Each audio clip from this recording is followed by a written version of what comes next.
Gresini Racing adalah salah satu dari sedikit tim independen paling berpengaruh di MotoGP. Hal ini terlepas dari performa tim yang hampir selalu mampu untuk tampil di depan. Setelah memutuskan berpisah dengan Aprilia pada akhir 2021, Gresini kini menjadi salah satu tim satelit dari Ducati. Bersama Ducati, Gresini berhasil kembali tampil sebagai penantang gelar pada 2022 yang lalu, tentu dengan andil dari Enea Bastianini sebagai pembalap utama. Meski 2023 tidak sebagus 2022, namun Fabio Dija dan Alex Marquez mampu untuk menyumbang podium dan kemenangan. Kini di musim 2024, Gresini akan diperkuat pembalap paling sukses di MotoGP saat ini, Marc Marquez. Ini sekaligus menjadi kali pertama Marc membalap menggunakan motor lain setelah 11 tahun setia dengan Honda. Dengan duo Marquez dan pengalaman lebih dengan motor Ducati, Gresini tentu berharap untuk mendapatkan hasil yang lebih bagus musim ini. Setelah kemarin meluncurkan livery baru pada tanggal 21 Januari 2024 yang lalu, menarik rasanya kita melihat sejarah Gresini di MotoGP.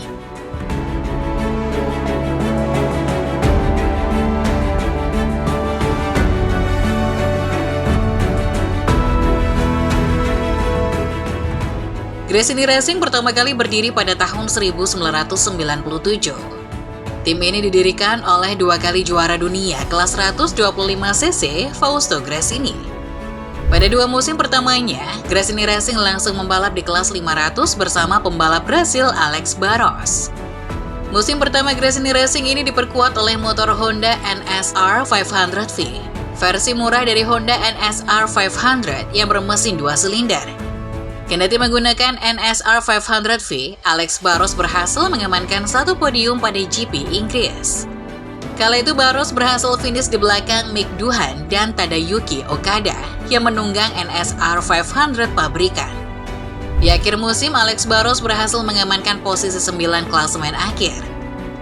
Masuk pada musim 1998, Gresini Racing masih diperkuat oleh Alex Barros. Namun kini dipersenjatai oleh Honda NSR 500 4 silinder seperti tim-tim satelit utama Honda. Menggunakan salah satu motor paling sukses di sejarah MotoGP, musim 1998, Gresini mampu untuk menambah pundi-pundi podium. Alex Barros berhasil meraih 2 podium pada musim 1998. 2 podium itu diperoleh pada GP Ceko dan GP Australia. Pada akhir musim, Barros menduduki peringkat 5 klasemen akhir. Setelah sukses di kelas 500 selama 2 tahun, hubungan Honda dengan Gresini semakin bertambah baik. Honda lalu menunjuk Gresini sebagai salah satu tim utama mereka di kelas 250.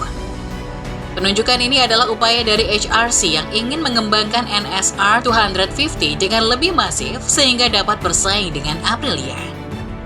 Gresini kemudian turun kelas ke GP 250 pada musim 1999. Karena keputusan ini, Gresini terpaksa harus melepas Alex Barros yang lebih memilih bertahan di kelas 500 bersama Honda Pons. Namun Gresini tidak perlu bingung mencari pengganti Barros. Juara dunia GP 250 musim 1998, Loris Capirossi kemudian dipilih sebagai pengganti Barros. Saat itu Capirossi dikeluarkan oleh Aprilia setelah tahun sebelumnya sengaja menabrak Tetsuya Harada yang merupakan rekan setimnya. Pada seri terakhir di mana keduanya perlu untuk menang, Capirossi sengaja menabrak Harada agar Harada tidak mendapatkan poin maksimal. Setelah tabrakan, Capirossi memutuskan untuk melanjutkan balapan, sementara motor Harada mengalami kerusakan yang terlampau berat untuk melanjutkan balapan. Akibat dari kejadian ini, Capirossi berhasil menjadi juara dunia GP 250 musim 1998. Musim pertama Gresini di GP 250 ini tidak buruk dan malah melebihi ekspektasi. Mereka berhasil menjadi salah satu penantang gelar. Loris Capirossi berhasil menjadi salah satu kontender favorit pada musim itu.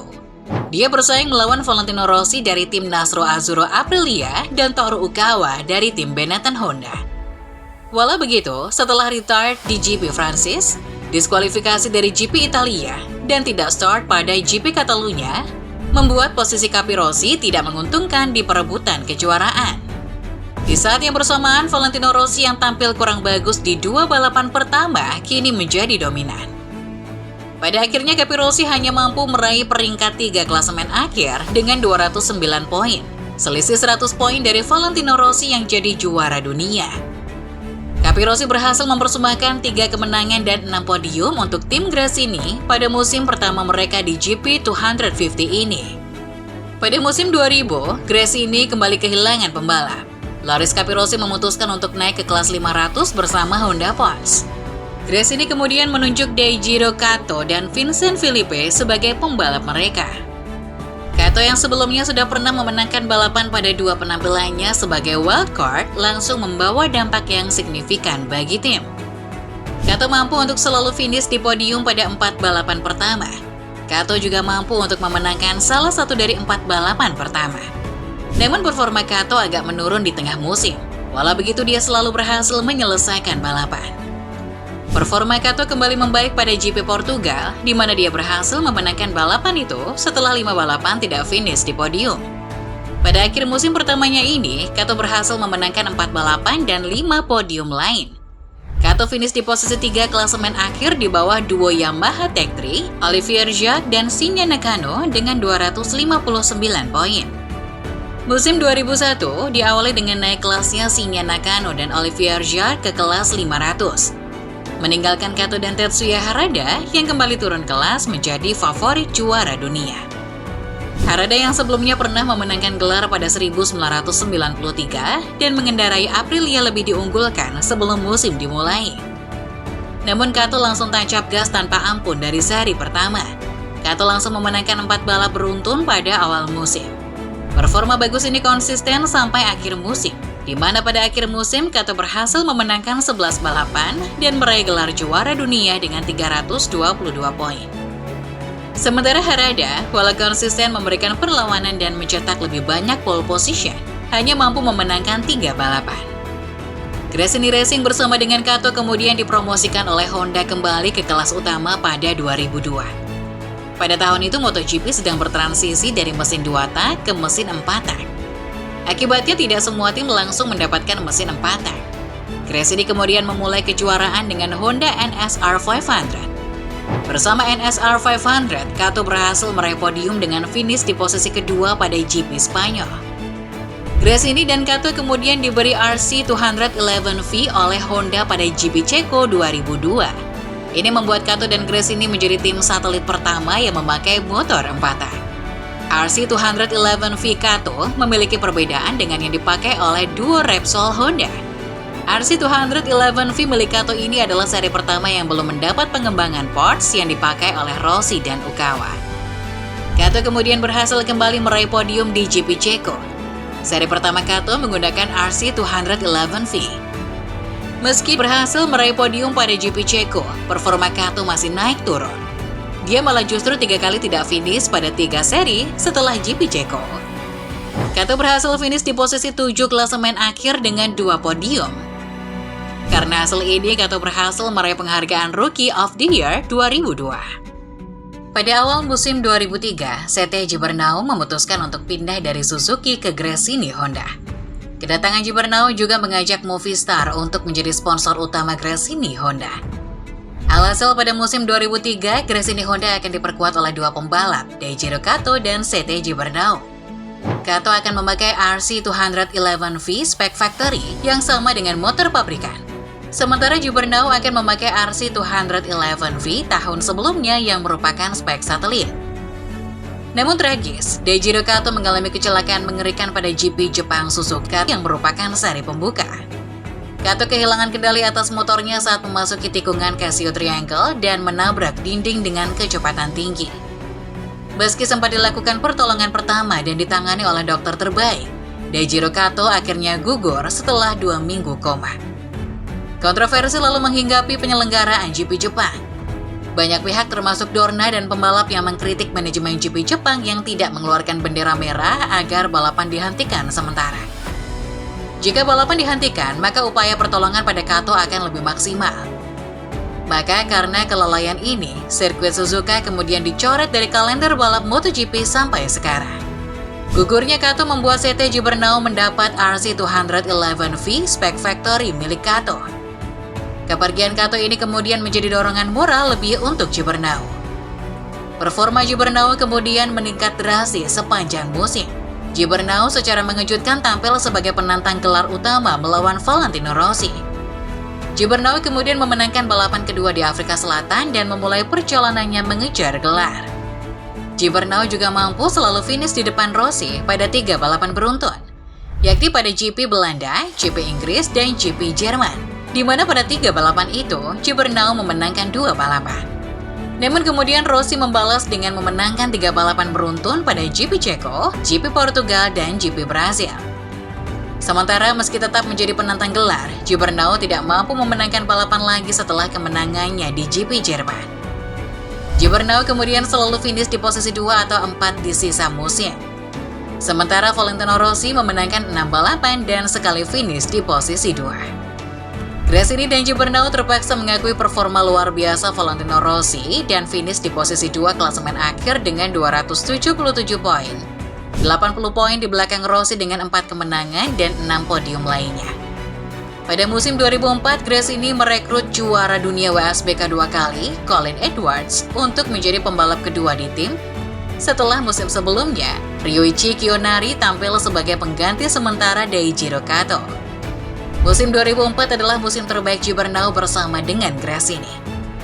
Meski sempat mengejutkan banyak pihak karena kemenangannya pada seri pembuka, namun performa Valentino Rossi pada 2 GP berikutnya kurang konsisten. Ini membuat Gibernau berhasil mencuri banyak poin dan mengambil pimpinan klasemen. Gibernau berhasil memenangkan GP Spanyol dan Prancis saat Rossi hanya mampu finish posisi 4. Butuh 3 balapan dan 3 kemenangan beruntun dari GP Italia hingga GP Belanda untuk Rossi menyamakan poin dan mengambil kembali pimpinan klasemen. Meskipun setelah GP Belanda, Rossi dan Gibernau punya poin yang sama yakni 126 poin, namun Rossi yang punya 4 kemenangan berhak untuk memimpin klasemen. Sayangnya, setelah GP Belanda, Gibernau tidak mampu untuk merebut puncak klasemen lagi. Rossi perlahan meninggalkannya. Meski menang pada GP Ceko, Gibernau kini tertinggal 17 poin dari Rossi, dan setelah insiden GP Qatar, Gibernau kemudian dibantai dan tidak pernah menang balapan lagi. Pada akhir musim, Gibernau meraih peringkat 2 klasemen dengan 257 poin, 47 poin di belakang Rossi. Colin Edwards memutuskan untuk pindah ke tim pabrikan Yamaha pada musim 2004. Gresini kemudian merekrut Marco Melandri dari tim Yamaha Tech3. 2005 diawali oleh insiden antara Rossi dan Gibernau pada GP Spanyol. Keduanya bersenggolan pada lap terakhir di tikungan terakhir. Alhasil, Rossi memenangkan balapan. Namun 2005 bukan tahun yang baik bagi Gibernau. Gibernau sulit untuk bersaing di depan. Beberapa kali finish podium, namun hanya finish posisi kedua. Pembalap terbaik race ini pada musim itu adalah Marco Melandri. Meski tidak seperti Gibernau yang konsisten menantang gelar, performa Marco yang konsisten mampu untuk mengantarnya menjadi runner-up musim. Musim 2005 memang merupakan dominasi total dari Valentino Rossi. 2005 menjadi musim paling sukses Rossi bersama Yamaha. Hasil terjeleknya adalah finish podium ketiga di GP Amerika dan jatuh di GP Jepang. Selebihnya dari 16 seri, Rossi memenangkan 11 balapan, finish di posisi 2 3 kali, dan finish di posisi 3 2 kali. Alhasil, Gresini dan Melandri hanya mampu sedikit mengganggu Rossi. Perebutan gelar bahkan selesai di GP Malaysia 4 balapan sebelum balapan terakhir, membuat Marco dan Gresini bersaing ketat dengan Nicky Hayden untuk memperebutkan posisi kedua. Marco Melandri kemudian sukses memenangkan GP Turki dan GP Valencia yang merupakan 2 balapan terakhir. Marco finish di posisi runner-up dengan 2 kemenangan, 5 podium dan 2020 poin, unggul 14 poin dari Hayden, namun kalah 147 poin dari Rossi. Sementara CT Gibernau finish di posisi 7 dengan 4 podium dan 150 poin. Teruntuk musim 2006, Gresini Honda kehilangan CT Gibernau yang memutuskan pindah ke pabrikan Ducati. Kepergian Gibernau ini juga berdampak pada perginya Movistar yang merupakan sponsor utama baru. Alhasil, Tony Elias dipilih sebagai pengganti Gibernau mendampingi Marco Melandri. Kedatangan Elias ini membawa sponsor baru Fortuna. Musim 2006 adalah musim yang ketat. Persaingan pada musim itu adalah yang terketat sejak Valentino Rossi berkuasa di MotoGP. Marco Melandri berhasil memenangkan 3 balapan dengan GP Australia menjadi kemenangan terakhir Marco Melandri di MotoGP.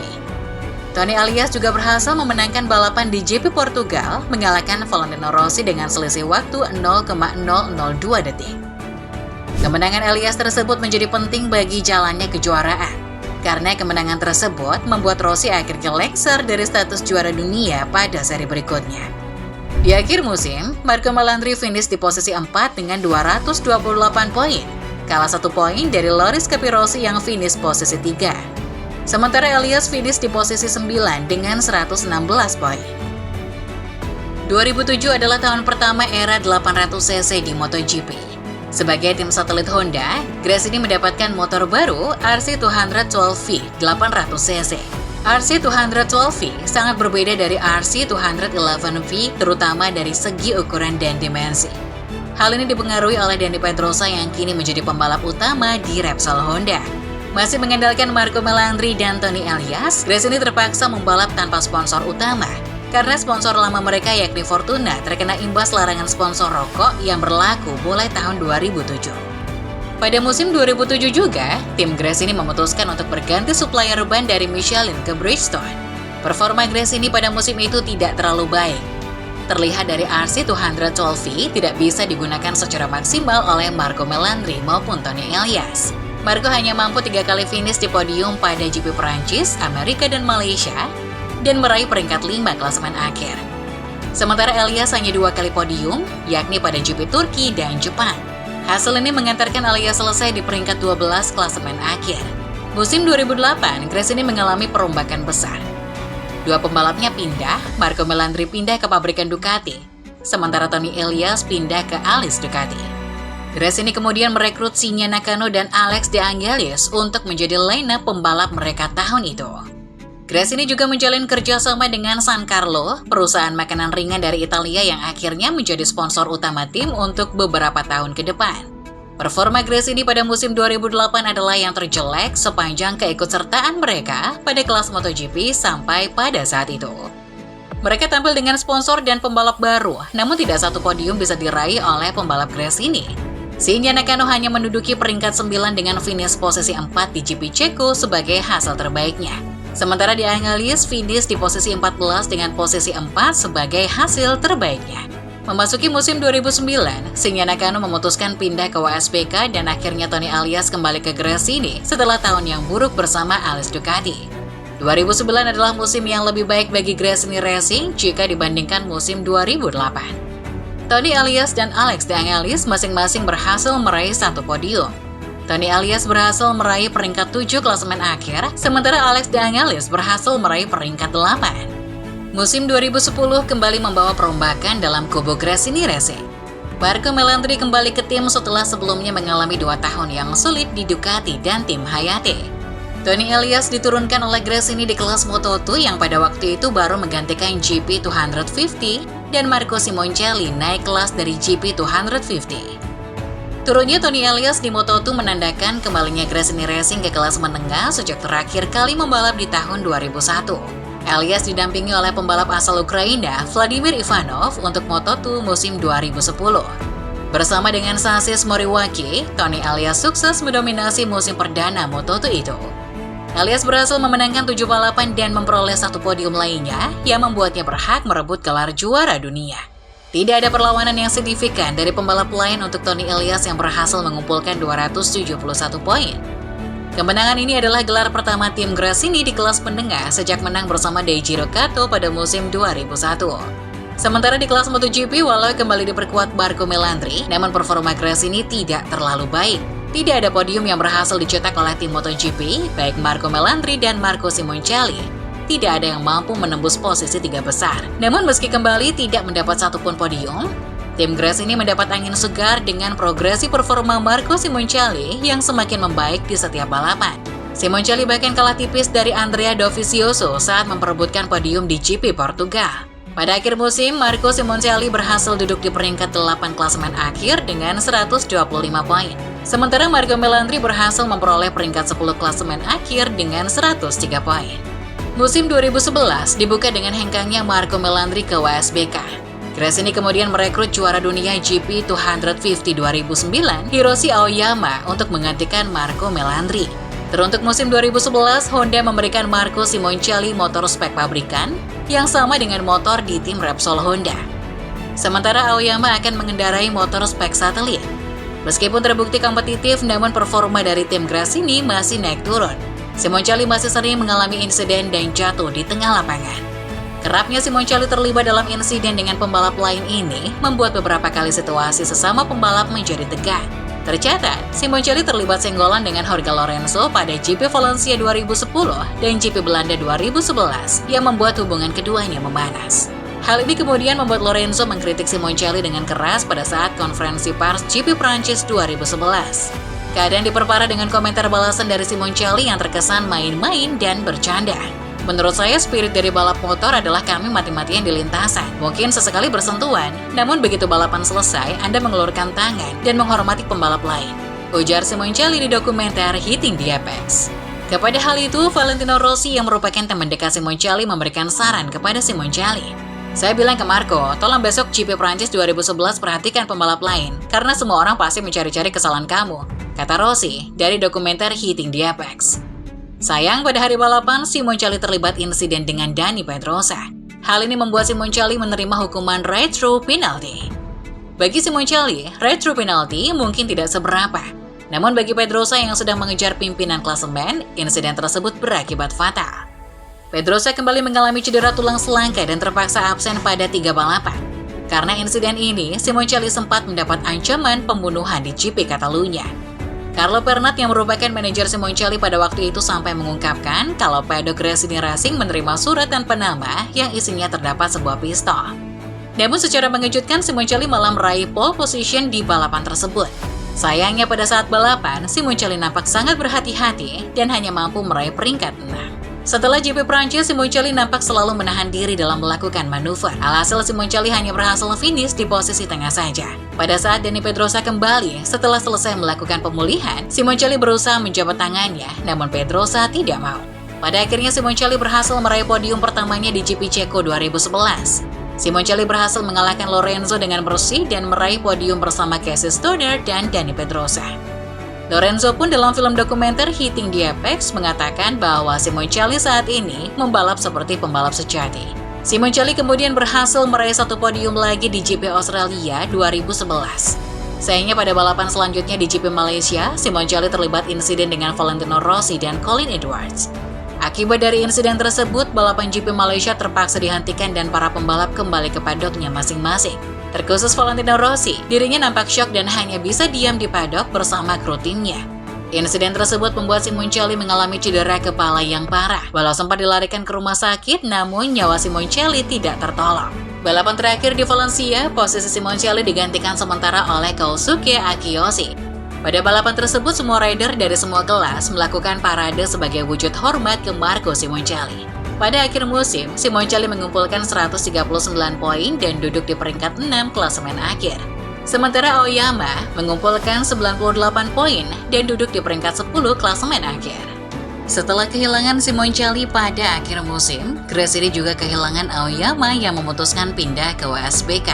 Gresini kemudian merekrut Alvaro Bautista dari Suzuki dan Michel Pirro untuk membalap di kelas MotoGP untuk musim 2012. Musim 2012 juga menjadi tahun pertama Gresini Racing membalap di Moto3 yang merupakan kelas terendah. Di MotoGP sendiri, Gresini juga ikut ambil bagian pada kelas baru yang diperkenalkan, yakni kelas CRT. CRT adalah kelas dengan mesin motor produksi massal dan sasis pabrikan. Alvaro Bautista mengendarai RC213V spek satelit, dan Michel Pirro mengendarai motor bermesin CBR 1000RR dengan sasis FTR yang dinamai FTR Honda MGP2.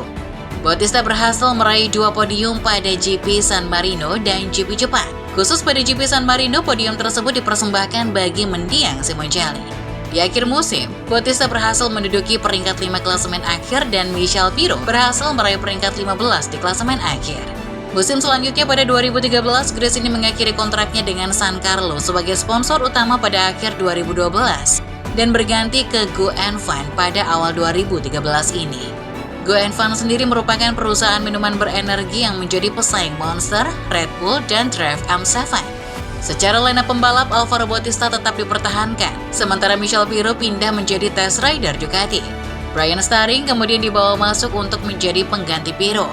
Bautista akan kembali menunggang RC213V, sementara Starring akan menunggang motor CRT FTR Honda.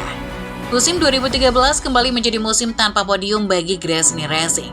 Bautista hanya bisa menyelesaikan musim di posisi 6 klasemen akhir dengan posisi 4 sebagai finish terbaiknya. Sementara Starring menyelesaikan musim di posisi 26 klasemen akhir dan hanya sekali mencetak poin. Musim 2014 adalah musim terakhir Gresini Racing menjadi tim satelit Honda. Setelah musim ini selesai, Gresini akan menjalin kerjasama dengan Aprilia sebagai partner utama mereka di MotoGP. Masih bersama Alvaro Bautista, namun karena hasil yang sangat buruk pada musim sebelumnya, Brian Starring kemudian digantikan oleh Scott Redding untuk musim 2014. Gresini juga ambil bagian pada musim pertama kelas Open di MotoGP. Kelas Open sendiri merupakan kelas pengganti CRT yang sebelumnya digunakan oleh Dorna dan FIM untuk menarik minat tim-tim privateer untuk ikut ambil bagian pada MotoGP. Berbeda dengan CRT yang menggunakan mesin motor produksi massal, motor-motor kelas Open adalah motor-motor prototipe yang disediakan oleh pabrikan. Namun motor-motor ini berbeda dengan motor satelit utama. Gresini yang berpartner dengan Honda kemudian dibekali oleh RCV 1000R, motor prototipe murah yang dibuat oleh Honda dan dijual ke tim privateer dengan opsi maintenance yang ditanggung bersama. Sementara pabrikan lain memiliki interpretasi yang berbeda tentang aturan kelas Open ini. Yamaha lebih memilih menyewakan paket mesin mereka ke tim privateer. Ducati di lain pihak malah masuk sebagai pabrikan secara utuh ke kelas Open. Hal ini kemudian menjadi awal dari lahirnya regulasi konsesi di MotoGP. Scott Redding akan turun bersama RCV 1000R, sementara Bautista tetap turun dengan RC213V spek satelit. Bautista kembali mampu meraih podium, kali ini di GP Prancis 2014. Meskipun begitu, hasil yang kurang konsisten dan sering terjatuh membuat Bautista hanya dapat menyelesaikan musim di posisi 11 dengan 89 poin. Sementara Scott Redding hanya menggunakan RCV 1000R yang inferior jika dibandingkan dengan RC213V. Bautista mampu untuk selesai di posisi 12 klasemen akhir dengan 81 poin. Musim 2014 adalah musim terakhir Gresini Racing berstatus sebagai tim satelit Honda. Dari 2015 hingga 2021, Gresini bergabung bersama Aprilia untuk membentuk Aprilia Racing Gresini. Namun setelah musim 2021, Aprilia memutuskan untuk membentuk tim pabrikan sendiri terpisah dari Gresini. Gresini akhirnya kembali menjadi tim independen pada awal musim 2022. Musim 2022, Gresini kembali menjadi tim independen setelah mengakhiri kontrak mereka dengan Aprilia. Gresini kemudian memilih bergabung menjadi tim satelit Ducati. Carlo Merlini selaku manajer tim mengungkapkan alasan dipilihnya Ducati karena Ducati dapat memberikan paket yang kompetitif dengan budget yang lebih baik bagi Gresini. Karena Alex Espargaro dan Maverick Viñales terikat kontrak pada Aprilia, maka Gresini memutuskan untuk merekrut dua pembalap baru. Enea Bastianini ditarik dari tim Avintia Racing dan Fabio Di Gia ditarik dari tim Gresini Moto2 untuk membalap di kelas MotoGP. Keduanya akan menunggang Ducati Desmosedici GP21. Bastianini secara mengejutkan mampu untuk memenangkan balapan pembuka GP Qatar 2022.